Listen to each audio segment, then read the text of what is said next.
দুয়ারে সরকার এর আগেও হয়েছে, এই প্রথম একেবারে অভিনব সান্ধ্যকালীন দুয়ারে সরকার। কল্যাণী মহকুমা বিভিন্ন শিল্পাঞ্চলের মানুষ, শ্রমিক যারা এখানে দিনের বেলায় আসতে গেলে তাদের রুটি রুজির প্রশ্ন থাকে, কিছু মজুরি তাদের বঞ্চিত হয়।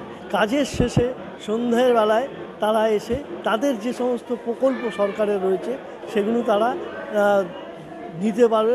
যারা আসবেন এই দুয়ারে সরকারে বিভিন্ন প্রকল্পের আবেদন করতে তারাও কিন্তু পারবেন। কল্যাণী শিল্পাঞ্চলের বিশেষ করে শ্রমিকরা যারা দিনরাত কাজ করার পর মজুরি পান, একদিনের মজুরি কাটা গেলে তাদের পক্ষে সত্যিই ক্ষতিকারক। সে কথা মাথায় রেখেই শুরু হলো সান্ধ্যকালীন দুয়ারে সরকার।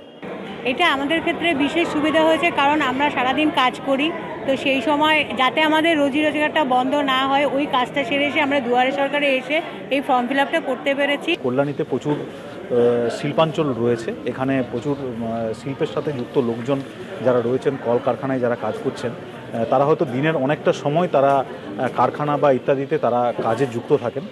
ফলে আমাদের যে গতানুগতিক যে আমাদের দুয়ারে সরকারের ক্যাম্পগুলি যেটা সকাল 10টা থেকে আমাদের বিকেল 4টে পর্যন্ত হচ্ছে, সেই সময়ের মধ্যে হয়তো তারা আসতে পারছে না সেই ক্যাম্পগুলোতে।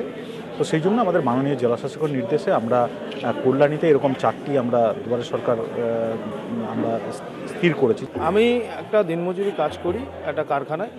তো আমাদের এই দুয়ারে সরকার এই সন্ধ্যাকালীন যে অনুষ্ঠিত করা হয়েছে, তো এতে আমাদের খুব সুবিধা হয়েছে। কারণ আমাদের যদি এই দিনের বেলায় এই প্রকল্পটা চালু করে তাহলে আমাদের একটা রোজ মার হয়ে যায়, একটা আমরা দিনমজুরি সাধারণ কাজ করি। তা সন্ধ্যাকালীন যে দুয়ারে সরকারটা হওয়াতে আমাদের খুব সুবিধা। আমার শহর কল্যাণী থেকে ক্যামেরায় অমিত সরকারের সঙ্গে সুবল মজুমদার, কলকাতা টিভি।